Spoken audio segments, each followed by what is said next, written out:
Keling, Matto 22-bobdagi qozining to'y ziyofati, ya'ni samoviy to'y ziyofati haqidagi so'zni tasdiqlaylik. Matto 22-bobning 1-oyatida shunday yozilgan. Iso odamlarga yana masallar bilan gapira boshladi. Osmon shohligini o'g'liga to'y ziyofati bergan shohga qiyoslasa bo'ladi.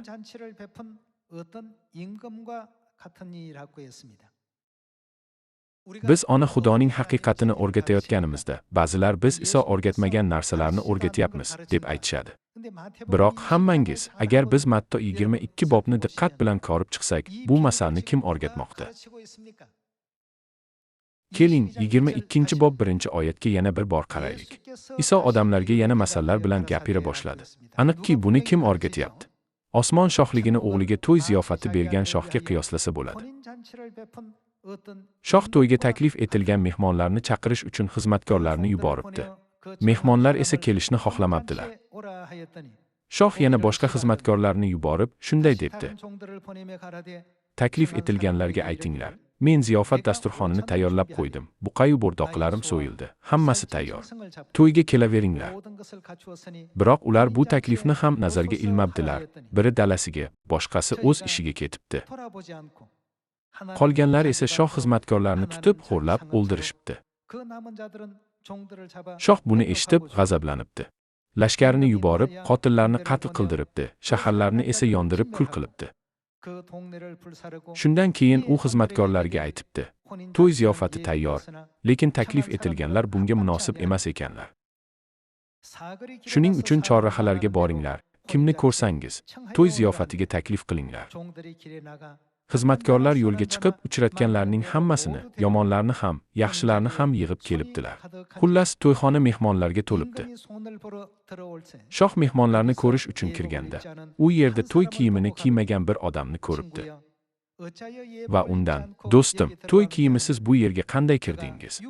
deb so'rabdi. U hech qanday javob bera olmabdi.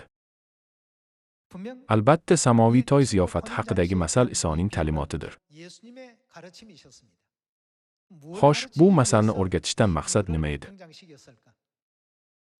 Bu masalning mavzusi to'y ekani aniq. To'y bo'lishi uchun u yerda kim bo'lishi kerak? U yerda kuyov va kelin bo'lishi kerak. Bu yerda osmon shohligini o'g'liga to'y ziyofati bergan shohga qiyoslasa bo'ladi, deb yozilgan. Bu yerda shoh Xudoni nazarda tutadi, ogil esa bu yerga qozi sifatida kelgan Iso Masihni ifodalaydi.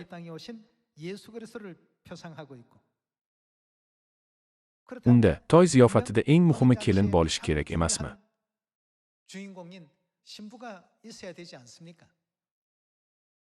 Agar kuyov haqida aytilsa, kelin ham u tilga olinmasa ham mavjud bo'lishi kerak. To'y ziyofati kelinsiz bo'lmaydi, shunday emasmi? Vahiy kitobining 19 bobida shunday yozilgan: Axir, qo'zining nikoh kuni keldi. Uning kelini o'zini to'yga tayyorladi.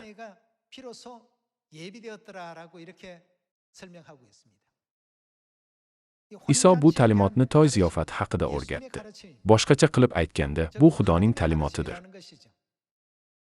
Demak, qozi bor va qozining kelin, ya'ni xotini albatta mavjud bo'lishi kerak. Bundan tashqari, qozining to'y ziyofatiga taklif etilganlar kimlar ekan? Muqaddas kitob ularni baxtli odamlar deb tasvirlaydi. Bugun Xudo butun insoniyatni muqaddas ruh bo'lgan Ota Xudo va kelin, ya'ni Ona Xudo haqidagi haqiqatga taklif qilmoqda.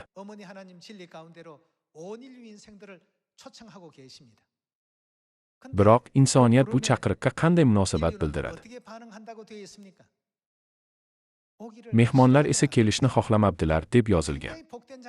Garchi bu buyuk ne'mat bo'lsa-da, bu biz quyidagi xabarni yetkazganimizda sodir bo'ladi. Ota Xudoga ishoning va Ona Xudoga ham ishoning. Albatta, har kim ham bunday munosabat bildirmaydi. Ba'zilar bu taklifni qabul qilib, to'y ziyofatiga kelishadi. Vahiy kitobining 19 bobida bu odamlar muboraklar sifatida tasvirlangan emasmi? Bugun biz Matto 22-bobi va Vahiy 19-bobi orqali nafaqat Ota Xudo, balki Ona Xudo ham borligini tushunishimiz kerak. Shuningdek, biz toif sozidan Xudoning irodasini anglay olishimiz kerak.